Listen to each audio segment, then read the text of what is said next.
Scan plane और contrast में क्या फर्क है, मुझे कोई बताएगा?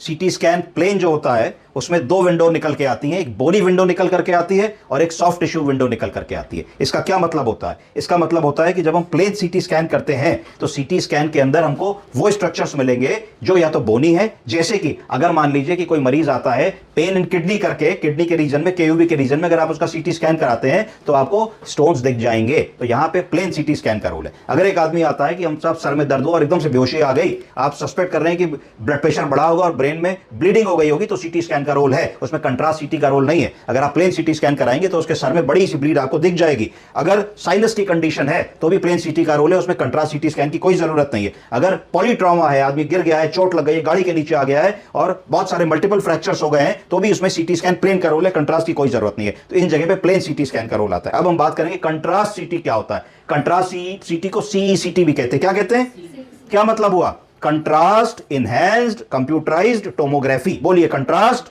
Enhanced computerised tomography. तुम क्यों नहीं बोल रही हो?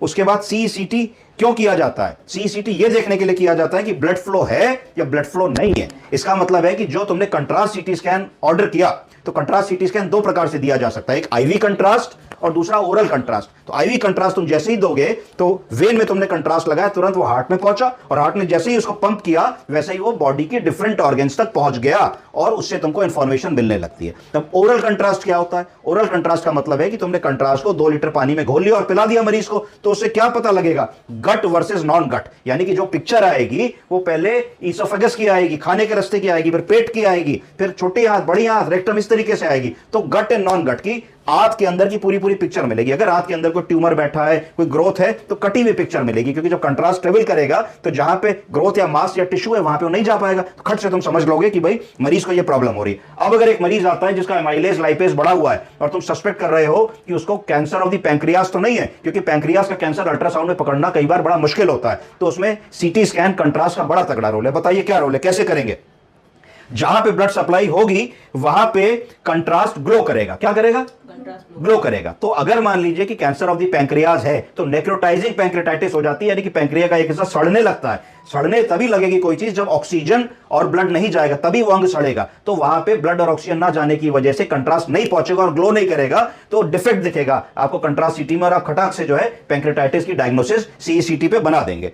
इतनी बातें हुई। एक लास्ट बात और कि ओरल कंट्रास्ट जैसे हम पिलाएं और एक मरीज को ऑब्स्ट्रक्शन का मरीज है, हमने ओरल कंट्रास्ट पिलाया, तो जो ऑब्स्ट्रक्शन होता है, ऑब्स्ट्रक्शन 2 प्रकार का होता है। कितने प्रकार का होता है? 2 प्रकार का। तो कंट्रास्ट पिला ही नहीं पाओगे जब मरीज को ऑब्स्ट्रक्शन होगा। तो ये जान लेना जरूरी है कि ऑब्स्ट्रक्शन 2 प्रकार के हैं, पहला मैकेनिकल और दूसरा नॉन मैकेनिकल। तो मैकेनिकल ऑब्स्ट्रक्शन क्या होता है? मैकेनिकल ऑब्स्ट्रक्शन वो होता है जो फ्लूइड के कारण हो गया, कि पेट में खूब एसाइटिस भरी हुई है और उसने पेट को दबा दिया तो आंतें चल ही नहीं पा रही, कोई मास है, बड़ा सा एक ट्यूमर हो गया है, आंतों का टीबी हो गया, आंतें चिपक गई हैं, तो इसको क्या कहा जाएगा? Mechanical obstruction. दूसरी चीज होती है non mechanical obstruction. Non mechanical obstruction drug induced हो सकता है। क्या हो सकता है? लो पोटेशियम से हो सकता है। लो पोटेशियम को क्या कहते हैं? हाइपोकैलीमिया। हाइपोकैलीमिया। तो लास्ट में समझ लीजिए कि कंट्रास्ट सीटी क्या है? कंट्रास्ट सीटी produces details of blood vessels. किसकी? ब्लड वेसल, जिसके अंदर वो कंट्रास्ट बह रहा है। तो जहां जहां ब्लड जा रहा है, जिन जिन ऑर्गन्स में जा रहा है, उसकी डिटेल स्टडी हम लोगों को मिल जाएगी। ऑर्गन्स की एबनॉर्मेलिटीज जो होंगी वो कंट्रास्ट सीटी में हमको दिख जाएंगी और इससे क्या होगा कि हमको डायग्नोसिस बनाने में आराम मिलेगा। कौन कौन सी डायग्नोसिस बना सकते हो? ट्यूमर की, कैंसर की, वेस्कुलर डिजीजेस की और इन्फ्लेमेशन की। समझे आप? कंट्रास्ट सीटी क्या है, प्लेन सीटी क्या है, ओरल कंट्रास्ट क्या है, आईवी कंट्रास्ट क्या है। बहुत सारे लोगों को मालूम नहीं होता, खाली सीटी स्कैन लिख देते हैं। तो खाली सीटी स्कैन लिखने से नहीं होता है, हमको पता होना चाहिए कि किस स्ट्रक्चर का सीटी स्कैन कराना है, किस बॉडी पार्ट का सीटी स्कैन कराना है, कहां कंट्रास्ट की जरूरत है, कहां बिना कंट्रास्ट के काम चलेगा। मैं समझता हूं इससे आपको कुछ आइडिया जरूर मिला होगा। अगली क्लास में हम सीटी थोरेक्स की बात करेंगे। आज हमने सीटी एब्डोमेन की बात करी, सीटी थोरेक्स अगली क्लास में बात करेंगे। ठीक है राधिका जी?